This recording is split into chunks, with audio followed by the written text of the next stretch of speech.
What's going on, everybody? Zach back here with another episode of Clutch Crew Sports. And today is going to be a little bit of a different type of episode. There are none of our regular co-hosts on, so Eric, Connor, Nate, they're all taking a break. Got other stuff going on, but that's okay because you might remember Drew, one of our former guests, just a couple episodes back. He's here with me, and we've got another top 10 list, so it should be a lot of fun. Drew, how's it going, man? What's up, man? I'm good, Just I guess it's my second podcast ever, so it's kind of cool. But Yeah, yeah, I'm doing good. that's good. Good to hear, man. This quarantine is definitely affecting all of us. It's crazy times going on, but we're still here with another podcast episode.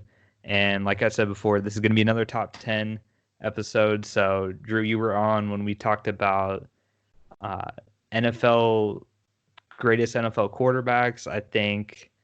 What were the other topics that we discussed? Do you remember? We talked about the 10 things you need to survive Oh Alaska. yeah. That was I forgot about that. Yeah, Yeah. And then we talked about the top 10 players of the league. that's right. That's right. So we're keeping on with the NBA theme since that's what Drew's most familiar with. So we've got two NBA topics, and then we've got one non-sports topic. So it should be fun. Connor's also made his list. We'll go over his list as well, but most of the time is going to be spent on our list. So Drew, since you're the guest, I'll let you go ahead and start on this first one. This first topic actually suggested by you. So top 10 young cores. I've got pictures on the screen, and you can just explain your rankings and why you have these teams on here. All right.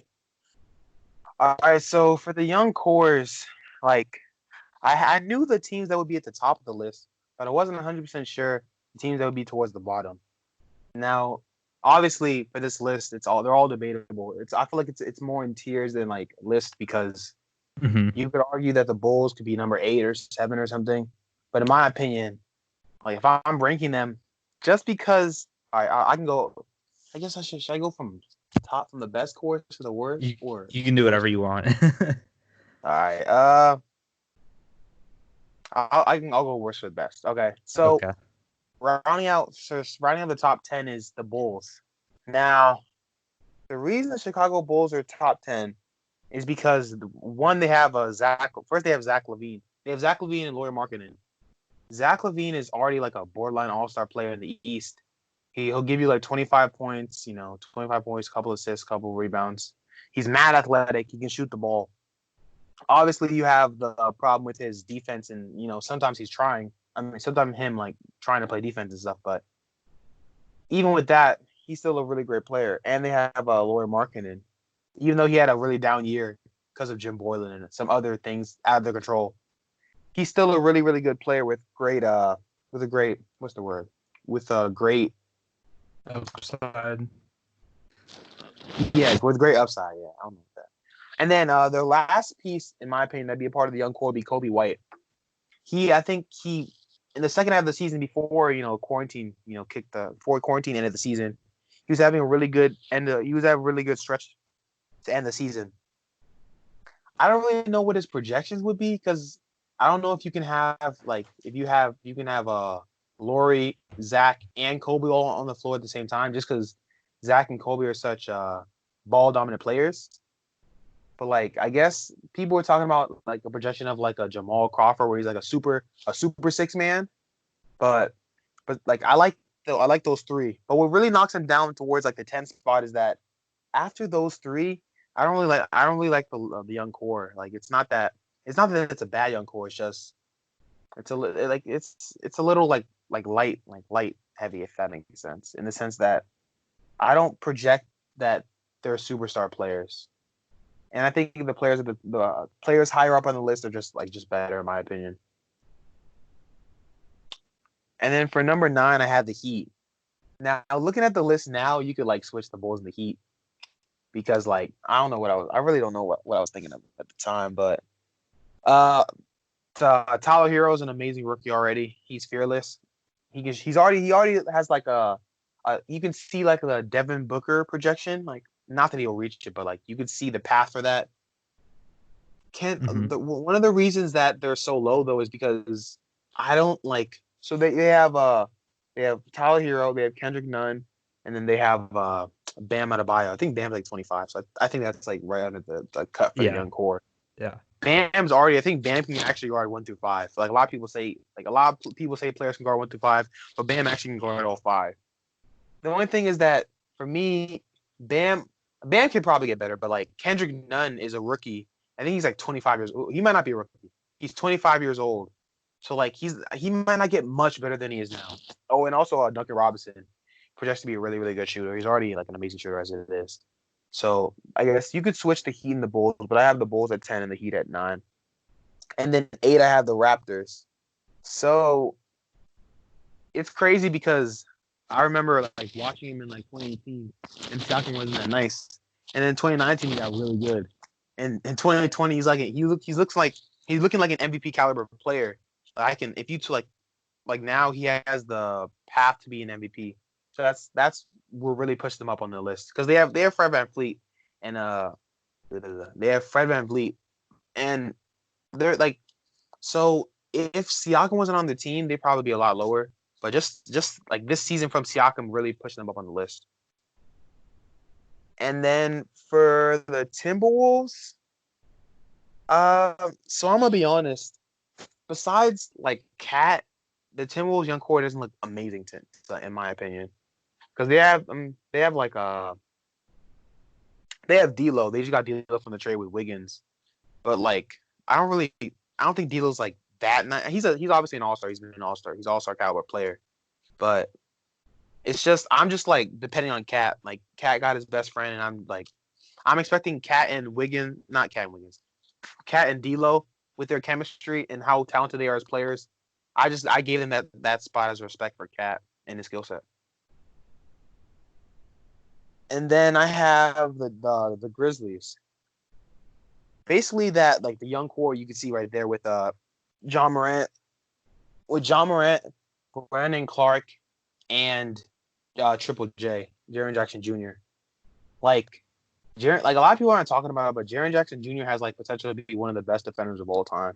Like a fusion of like Rodman and Draymond Green, just because he's so long, but he can also kind of guard people. Although he does foul a lot, but he'll obviously get better at that. And then John Morant is like he's really good. It's crazy because like he has no fear in his heart. He was out here talking trash to like Iggy and Steph as like a rookie. He's trying to dunk on everyone. And like I really just hope that he can stay healthy though, because the way when he jumps, the way he lands and stuff is just not good for his like. And Brandon Clark is a really good player too. He's a little bit on the older side, but he still projects to be a really good player. And I actually didn't know that that Jaren Jackson Jr. is actually younger than John Morant, despite being in the league for a year or more. Mm-hmm. And then after that, I have the Nuggets. So yeah, the Nuggets is another team where it's like there's a couple of teams on this list where their young core would really not be that good if it weren't for like 1 or 2 players.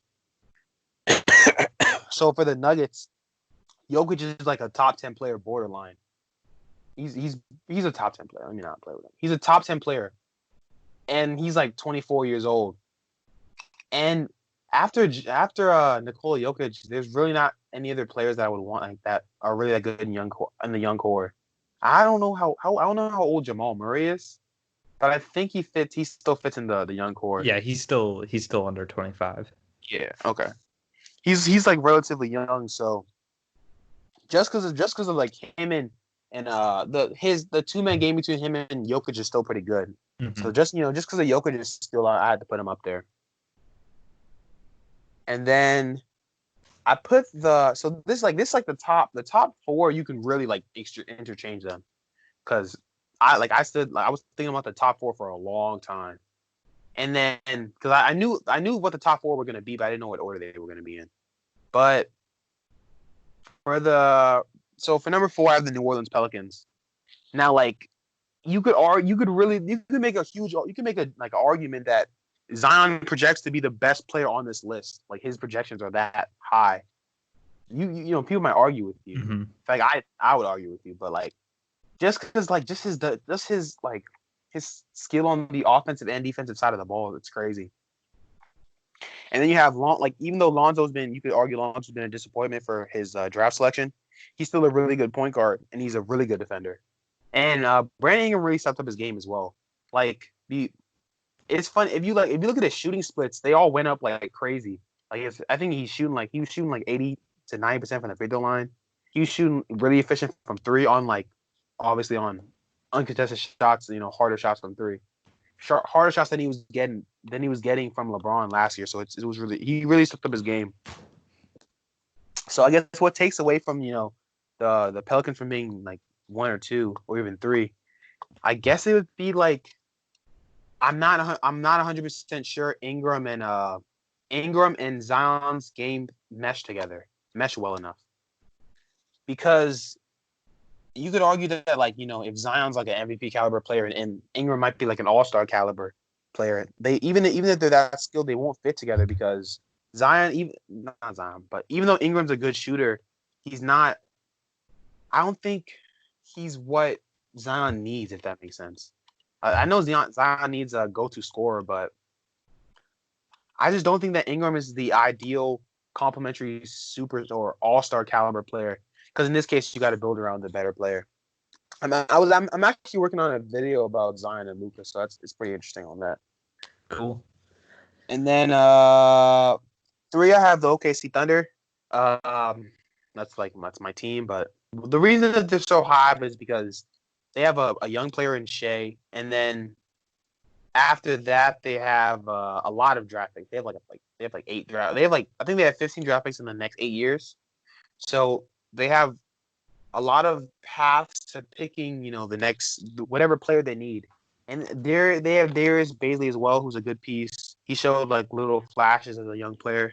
Obviously, since the Thunder are unexpectedly competing right now, Darius Bazley isn't getting as much play time as he would like, but he's still showing good flashes. And then they have Deontay Burns. I guess Deontay Burns is low. Oh, yeah. And then they have Hamidou Diallo, who's his shot's really inconsistent. So right now he projects to be a defending slashing wing type thing.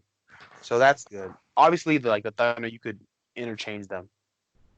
And then for 2, I had the Celtics. Tatum after it was around All-Star break when Tatum really started playing like a superstar, like a bona fide superstar. And then you have this is I feel like for the league moving forward, these are the kind of players you'd want. You have 2 wings, 2 6, 7, and 6 8 wings that both project to be good to great defenders, and obviously are good offensive players. I'm not sure how long they'll stick around with each other, but it's pretty good. They're obviously really good. So that's my 2. And then for 1, I feel like this might be a no-brainer, but I'm not sure. For number 1, I have the Mavericks, because you have Porzingis, who's already when healthy, an all-star caliber player, and as we saw with Luka's second year, Luka's an MVP caliber player in his second year, so it's really impressive. And then you have I don't know how old Seth Curry. I don't think he's not. I guess they have some other young pieces. Dorian, yeah, they have some other young pieces that fit around Luka and Porzingis. And out of all the young cores right now, I feel like they're obviously the most dangerous right now. But if you project it, I guess you can their projections are you can have a Steve Nash, Dirk 2.0 type thing, and because of that and how dangerous Luka's been this season, they're easily number 1 for me. But that's my list. All right, good list, Drew. Another good list and good commentary in your top 10.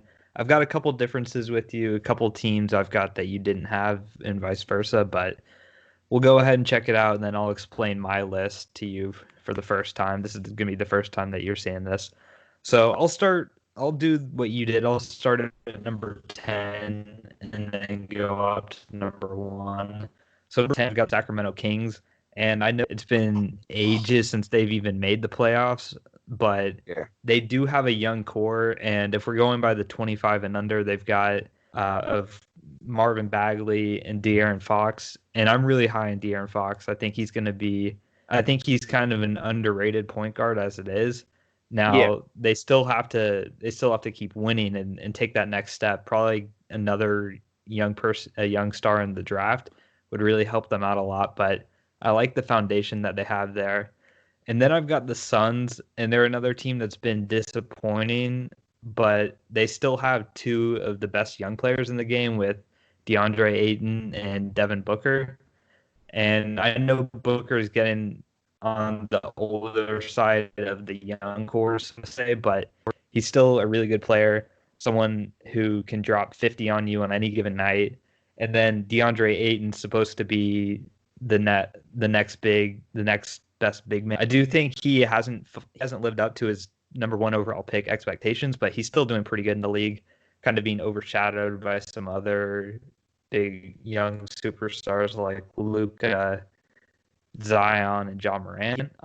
So the Suns I've got at number 9, but if they were winning more, I'd have them higher up on this list. But unfortunately, they're still. And then at number 7, I've got the Timberwolves, like you said. Really out of respect to Cat than anything else because they've got D'Lo and they've got Jarrett Culver from the draft, and I'm not sure how Culver's been doing this season, but he is still a rookie after all. And then D'Lo, he's kind of taken a step back from where he was with the Nets, and I know it's because he's moved around a lot. He went to Golden State, and then he was traded to the team and settled down.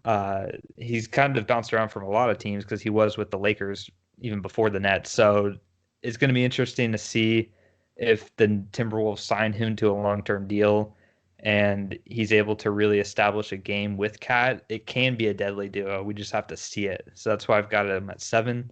And then I've got the Grizzlies like you. Really, out of respect for John Morant, I think he's, out of all the people on this list, he definitely has potential to be the best player on all of these young core lists. But him and Jaren Jackson should be a good duo moving forward. And they are, if the season were to continue, they would be in the playoffs right now. So I'm giving them respect for that because it is a really young team and they're winning.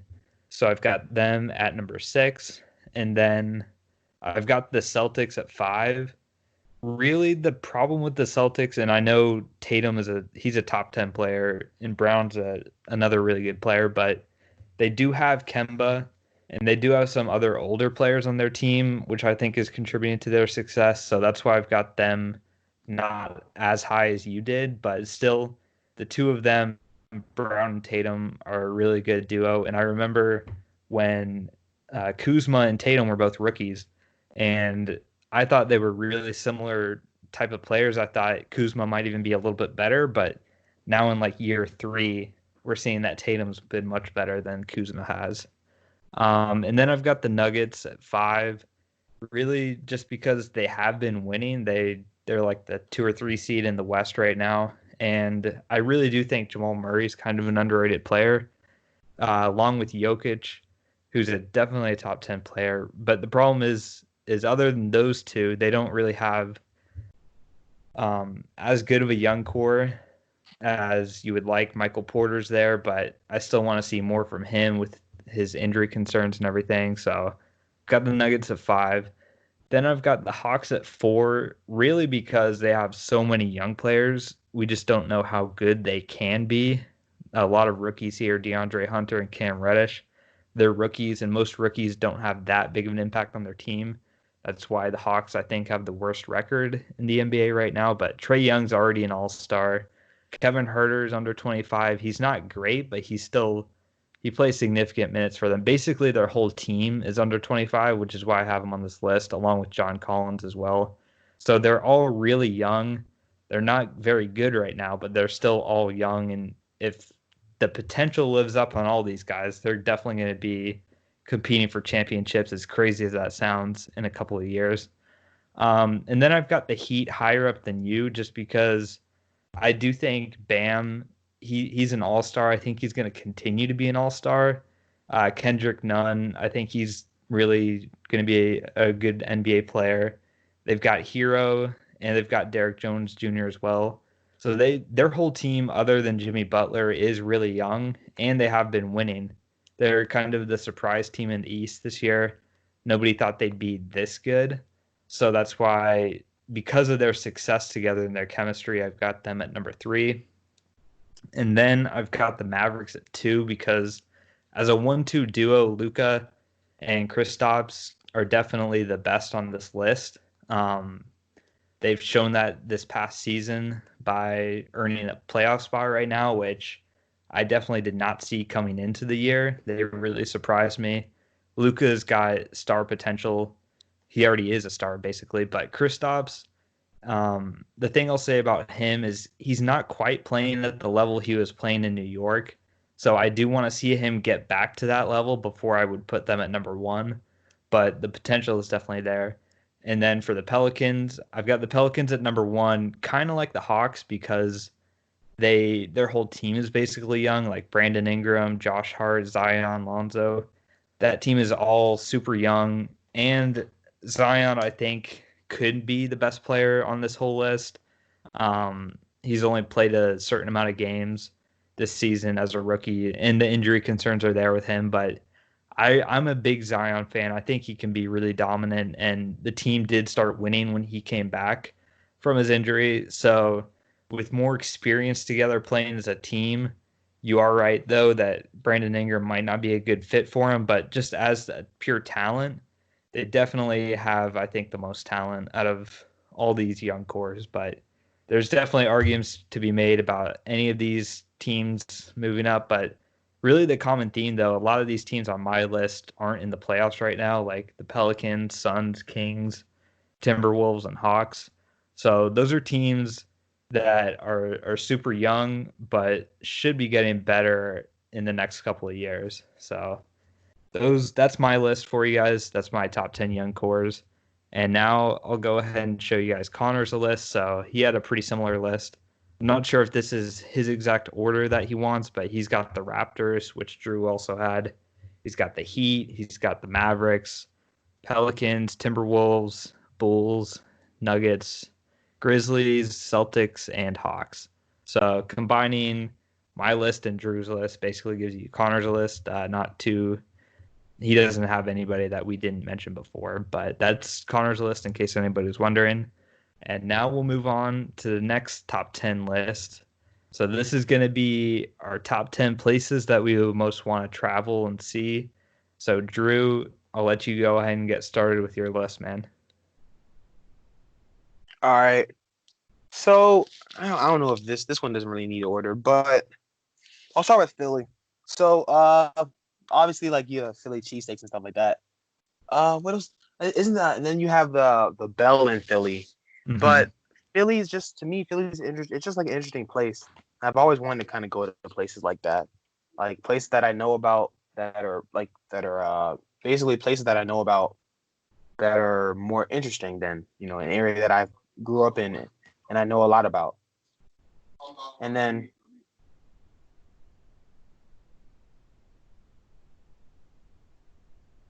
Hello.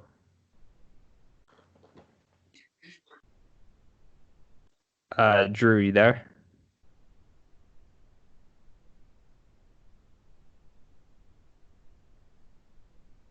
hello. Okay, I hear you now. Yeah, I heard you talking about Philly last, and then it cut off. Yeah. Basically, what I'm saying is that Philly is an interesting place in that I've always wanted to go to places that are interesting that I haven't been to because after a while, even no matter I feel like, in my opinion, no matter how interesting the place you live at is, you want to explore. And then for 9, I have Hawaii because like whenever you think about going to resorts or like going to vacations, it's always like, oh, go to Hawaii, go to the beach type thing. And I feel like I think Hawaii is like normally warm a lot. That's obviously like a good place you would want to go to. And then Orlando, because you obviously have you have Disney World, Disneyland. Orlando is like a really like a resort type area, Mm-hmm. and that makes it like a excitable place to go to. And then Houston, because basically Houston's always warm. They love their sports, and like I feel like Houston's like it's live. Like a lot of like entertainers and stuff are always in Houston. That's one of the places they're usually in. And then They like Las Vegas. Obviously I'm too young to be like gambling or whatever or drinking, but Las Vegas is like all like when you see TV shows that have like the most lit place, it's always Las Vegas. Hmm. Whether you're at like a lot obviously a lot of Las Vegas activities are over the age of 21, but it seems like a really really fun place to go to. But and then Chicago. So Chicago is like it's fun because like they have a really good music scene. They have like good bars and stuff. And Chicago, you always, obviously, like a lot of these places. I'm not gonna lie to you. A lot of these places I picked because they have like a good. There's like a food like there's a meal that they're known for having. Hmm. Like for Chicago, it's like the deep dish pizza and stuff like that. And I want to go try that at Chicago just like to know like the real thing. And New Orleans was exclusively for the food, like because I heard New Orleans food's like really really good. So obviously you want to try that and stuff. It's like a lot of soul and stuff like that. Like it's really deep in culture. And in Miami. So the reason I picked Miami is because like if you watch NBA players like during the summer, they're either in LA or in Miami, and like Miami is always like it's always great weather, beaches, all that stuff. And I feel like it's like not like I feel like going to my like you could stay outside of Miami for a long time and just it's I feel like it's just always live if that makes sense. Because some like in like Maryland where I'm at right now, it's not always live and always interesting.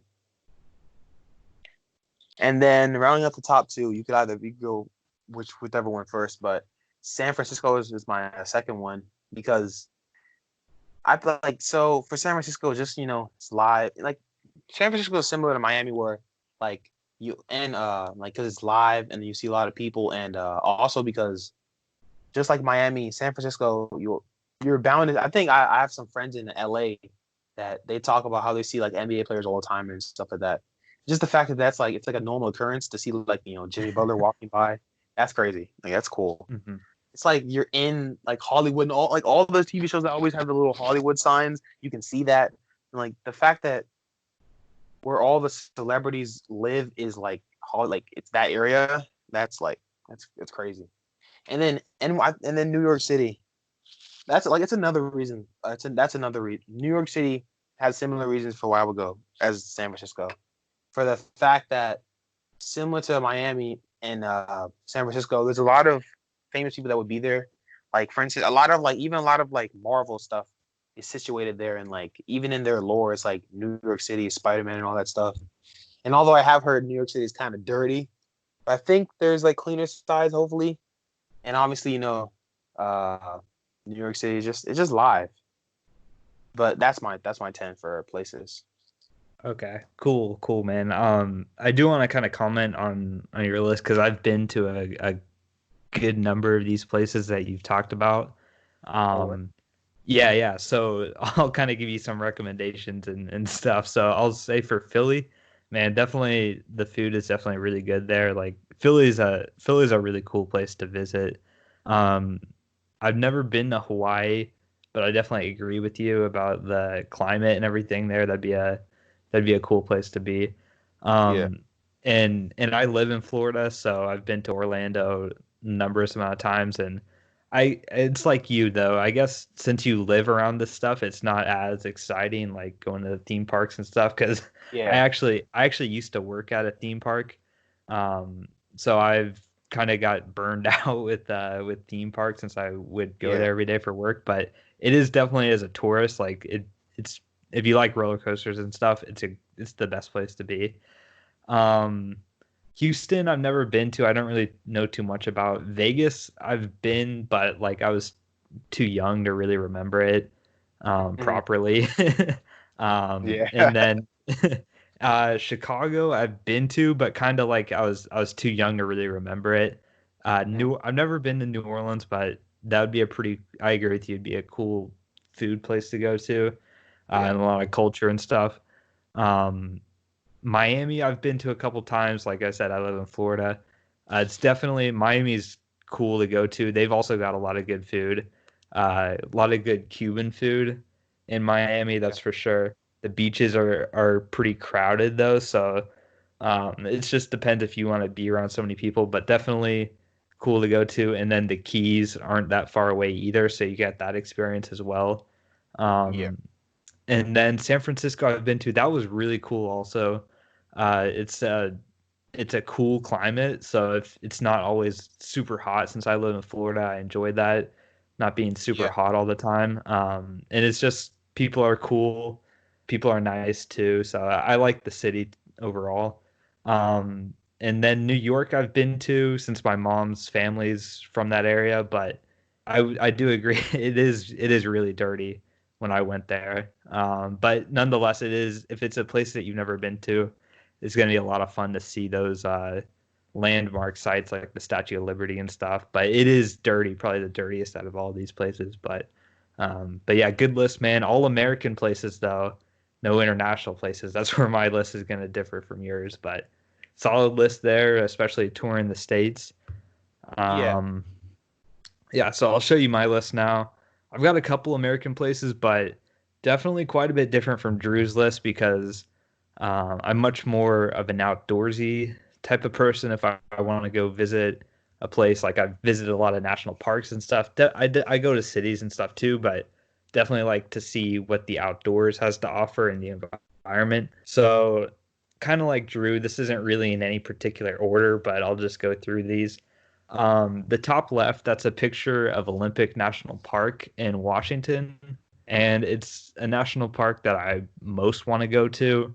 I've done a lot of reports school-wise about the park, so I know a lot of information about it, and I mean, from all the pictures, it's absolutely beautiful to be at, but I've never been there, so that's on my top 10 list. Next to that, the underwater picture here is the Great Barrier Reef in Australia. I love being in the water, snorkeling. Never actually been scuba diving, but that's something I want to do. Um, and the coral reef stuff, I see that here in the Keys in Florida, so I've had some experience with that, but it's really cool. It's a whole different.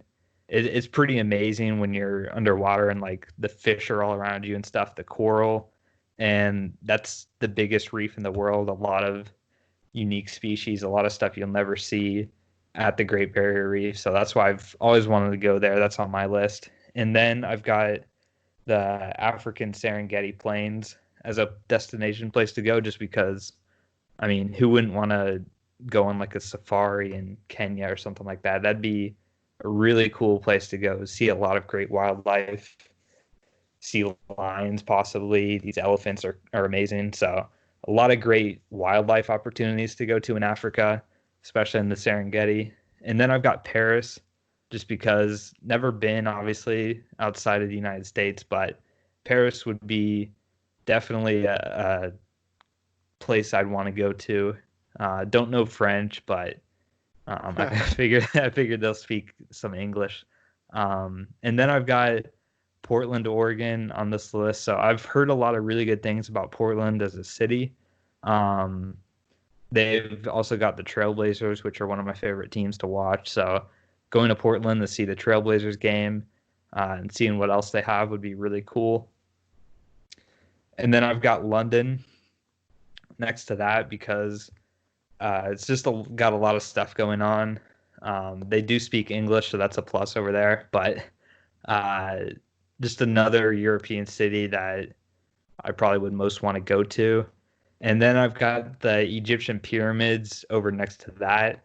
Um, would be really cool, I think, to see the pyramids, just to stand next to them and see how big they are, and just Yeah. see all the stuff that's on in Egypt. Like that's a huge like history place, which I like history, so it'd be cool to see the pyramids. Definitely unique. And then I've got Japan down on the bottom left, just because that's a whole different world over there. You get to see a lot of good cities and nature places as well to see in Japan. And then I've got the Grand Canyon. I've never actually been to the Grand Canyon, so that's like a bucket list type of place that I want to go to. Just, once again, pictures don't, you can only see so much in a picture. If you're there, it looks a lot more impressive, but definitely a beautiful place to go to as well. And then down on the bottom right, I've got Machu Picchu in South America. So another kind of like the pyramids, another like historical place to go to, but another beautiful one that never been anywhere remotely like that. So it'd be totally different type of experience and definitely a lot of fun to go to. So those are my list. That's my top 10. Not really in any particular order, but would hope to see all of these someday before I go. Yeah. um, and then Connor's list here, he's got Venice in his top left. So that's obviously the city with like waterways instead of roads. Pretty cool. He's got the Great Barrier Reef like me. He's got the Serengeti Plains also.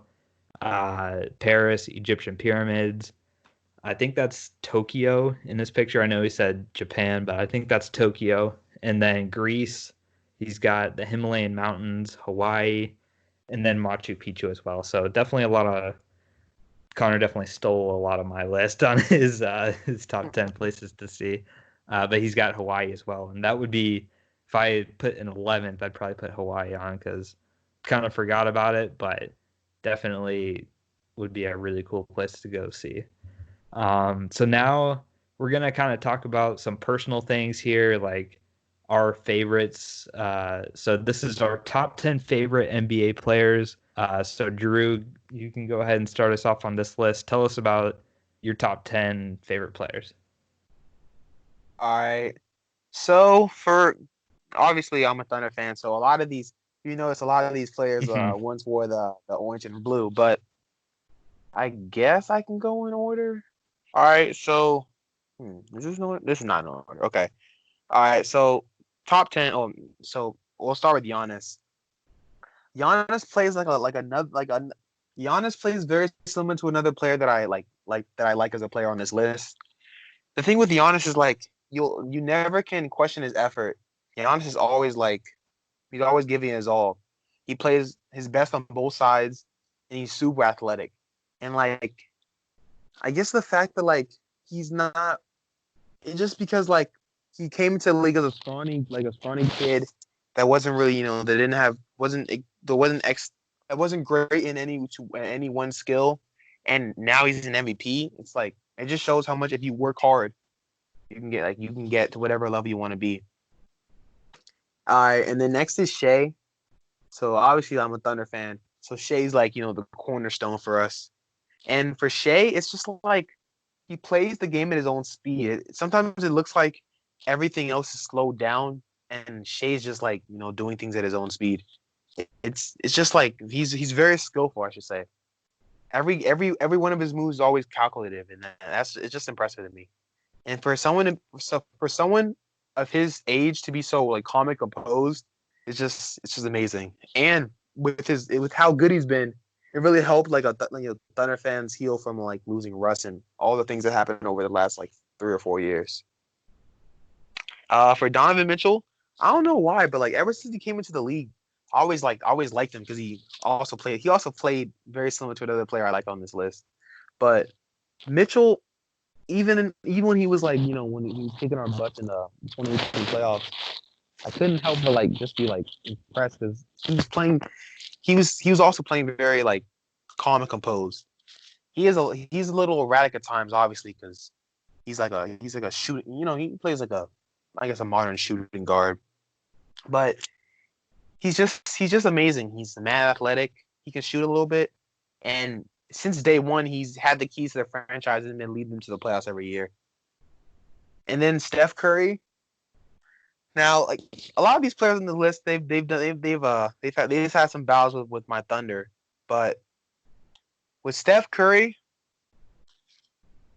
it's just because he's so efficient. Steph Curry is as efficient as some centers, and the fact that he can shoot from everywhere and he changed the game is just I feel like Steph Curry is what every little kid dreamed of. This, you have this player that he's not athletic, he's not the fastest, he's not the strongest, but he could shoot a little bit, so he just worked. If you see his routine when he was younger, one of his coaches said that after every routine he had to swish 5 free throws consecutively to end his warm-ups, and that's just you can tell that he put hours, he put months into the gym. And then after that is Kawhi, for a very similar reason as Giannis. a lot of people probably forget because it's been a couple years now, but when Kawhi stepped into the league, he was just known as he was like a defensive minded player. He obviously came under the three big dogs in San Antonio, so he was given his own time to grow. And with when he was in San Antonio, when he was with the shooting coach, he developed his shooting ability, and you could just tell with his moves. Like it looks like every one of his moves is obviously calculated, but it looks like every one of his moves he's practiced like thousands of times, and it's just really impressive. Like sometimes when you look at him, he looks like a less athletic Michael Jordan. Like it's insane. A little bit robotic. Yeah, he's very robotic. Yeah, like obviously Michael Jordan without any of the pizzazz and like any of the tongue. Yeah. All right, so I don't know. So like if you had asked me this even like a year and a half ago, KD wouldn't be on my list because of obviously like I'm not gonna go over what KD did. So, like he didn't really. All right, obviously like KD left the Thunder and stuff, but I don't know. I think as of like the 2018 season or the 2020 season, it kind of felt like in the air that KD was not going to come back to the Warriors, and like even if you don't like KD, it's just he's so nice. Like his Hezo is he's so nice. It's just like when I'm on the basketball court, you wanna play like KD. You want to hit him with isos and stuff like that. Just KD, like especially on the offensive side of the ball, he doesn't have any weaknesses, and he's just so fun to watch, honestly. And he's also fun to play with on 2K. He's like, but yeah. And then you have LeBron. LeBron, it's crazy because like thinking about it now, LeBron's literally been like elite all of my childhood. Since I was a kid, LeBron's been he's been amazing. And he's still going at it. And it's like LeBron is our Jordan in this sense, in the sense that like he's what everyone looks up to a degree. Everyone's either wants to be either wants to beat him or either is voting against him or like rooting for him. Although there are like LeBron fanboys and stuff that kind of make it hard to root for him sometimes. He's still fun to watch in my opinion. Sometimes it feels like he's like really like unstoppable, like no one can guard him. And then Victor Oladipo. Now I'm not gonna lie, like when he was on the Thunder, I wasn't a huge fan of him because I guess he wasn't utilized to his best ability. But as soon as he left the Thunder and came to the Pacers, I really liked his game because he adapted after getting into much better shape. His game, it just obviously it skyrocketed. And I just like the way he plays. He plays so smooth. He kind of plays like when you watch him in Indiana, he kind of plays like a less athletic, better shooting Russ, if that makes sense. That might not make sense, but that's the way I can sometimes you see moves that weren't in his arsenal like a year or two ago. And then PG. The move that he made to the Clippers when he demanded trade was kind of crazy. But PG still watching these last 2 years, watching him extensively because he was on my team for the last 2 years. PG's he's like smooth. I wholeheartedly think that PG's the best ball handler 6'8" and over. As good as KD is as a ball handler, I just think that PG has a bigger bag than him. But because PG he pulls off moves that that point guards can't even do. He's so smooth and he's just an amazing player. And then obviously this list is not in order, but my number one player, the player that I like the most is obviously Russ. He's been a part of holding the OKC franchise up for as long as OKC has existed until now. The reason why I like Russ is just because also what I said with Giannis, he never cheats you. He always gives 100% effort. And it's just he just plays with so much emotion. He's such a divisive player that he either has people that root for him or people that root against him. It's a me versus the world type mentality, and I respect it. And sometimes especially in his MVP year, it just felt like he was willing things to happen, willing the ball to go in and stuff like that. just because he's such like a Braun, like such he's such a head over heart. He's such like a strong player, like strong mentally and physically. It's just he's just so fun to watch. But those are my top 10 favorite players in the league. Cool, man. I definitely agree with you. There's a lot of good guys on this list here. Um, I'll go ahead and show you mine. And before I go through and talk about the people on my list, I just want to see if you know all 10 of these people. I'm not gonna you expose my NBA knowledge right now. I know It's nine okay. of the 10 people. I know 9 of the 10 people. Okay. I'm assuming the Washington Wizards player is someone you don't know, right? Yeah. Yeah, okay. I'll get to that. I'll Yeah. get to it. It's a lot of people probably won't know him either, but I'll start down at number 10 on my list. So I've got Klay Thompson at number 10. I've been a huge fan of his, just kind of like Steph. He's a crazy good shooter. He does play defense too, which I respect. When I play basketball, that's something that I take seriously. So I definitely respect him for that. And then also, he never really gets the credit to me that he deserves. It always seems like when the Warriors won their championships, it was always Steph and KD, and then people would say Draymond third, and then they would say Klay. But I really think Klay was much more valuable than that. Um, and even Iguodala, some people would say would be over Klay. But personally, I really think Klay's gone kind of underrated in his career because of Steph. But he's really, as a pure shooter, he's just as good as Steph in my opinion. And I do like his defensive game. Um, then I've got Jokic at number 9, just because in the last season's playoffs, I watched a lot of Nuggets games, and the way he played was pretty brilliant. I mean, he as a big man to be as good of a passer as he was pretty crazy to watch. He would get everybody involved, and of course, he could get his own points whenever he wanted. So definitely a fan of Jokic's, and I've really been defending him uh, the last few off seasons where people would not say he's the best center or top 3 center or something, and I would kind of get into some Twitter debates with that. But so I've got Jokic on this list, even though he does play for the Nuggets. Then I've got Oladipo at number 8. Like you, I am, and he was a former who I don't know why we ever got rid of him. I really it really bothers me that they just traded him away for Serge Ibaka, who was only on like half a year anyways. So they should have never done that. But from the time that Victor Oladipo was drafted, I knew he was going to be really. And it's good to see that he's back from his injury. It was a terrible injury that he had. I know once he fully gets recovered from that injury, he's going to be back to his all-star caliber type, and we'll see how far the Pacers can go with him leading their team. I think he's a great leader as well. And then I've got Patrick Beverley at 7th here because Patrick Beverley's the kind of person that is not afraid of anything, and I like watching that. The way sometimes the way he interacts with people like LeBron and stuff, it's just funny to watch how it's someone that looks like he's your height and is not afraid of LeBron and picking fights with him and stuff, little things.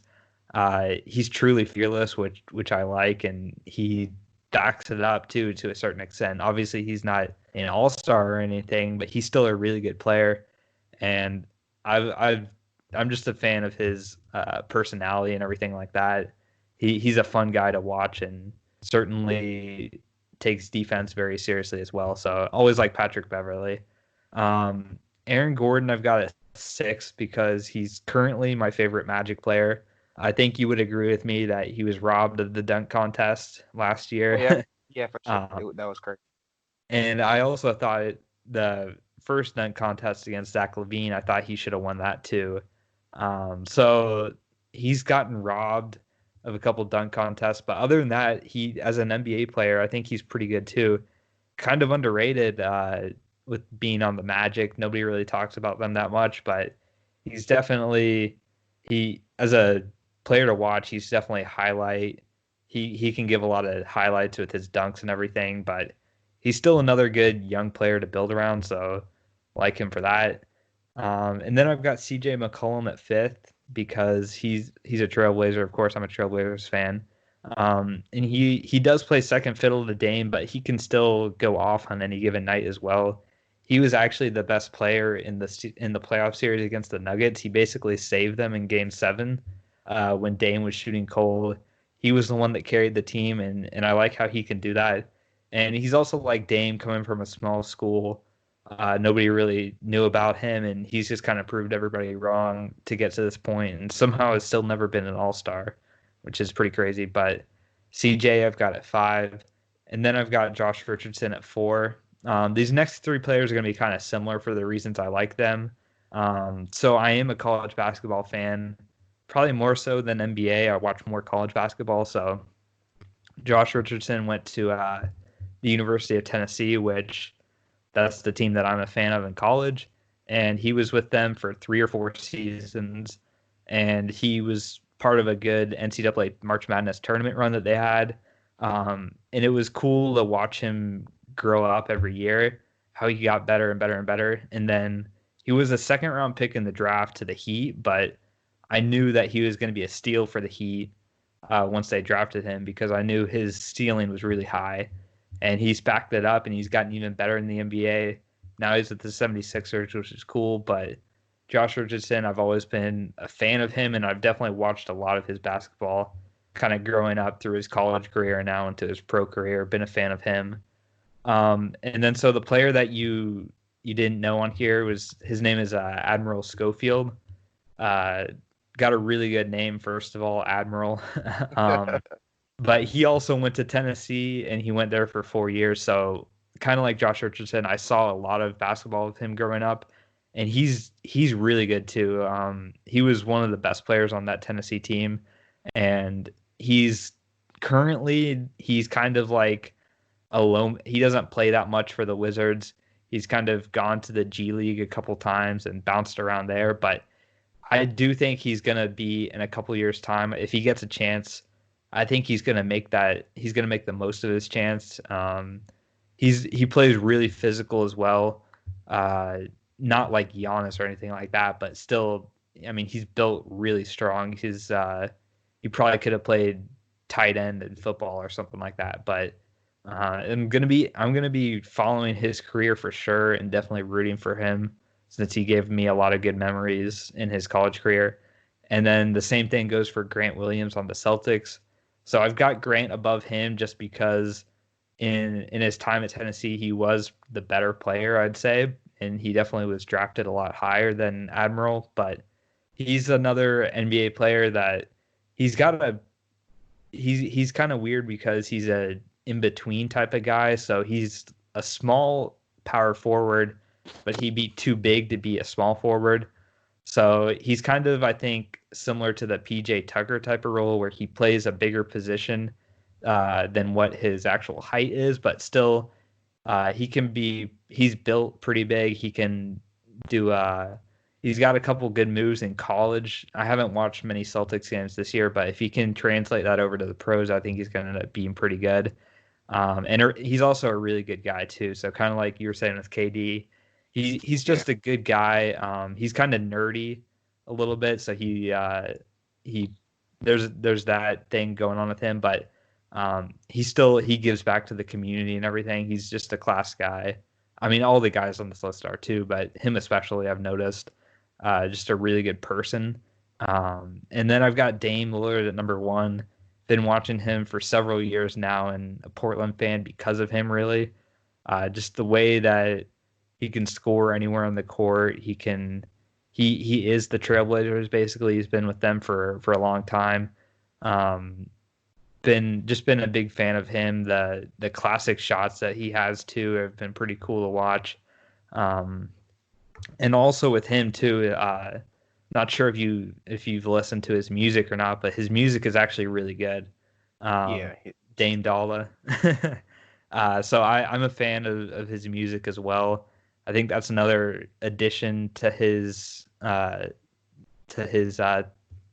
personality that puts him as my favorite player, just because he's got that off the field or off the court music career going on, and he's a beast on the court, kind of the perfect player. And I've been a fan of him. I'm rooting for him still to get a ring maybe one day, but we'll see how it goes. But definitely a Dame Lillard fan. Everybody knows me, knows that. So had to put him at number one for sure.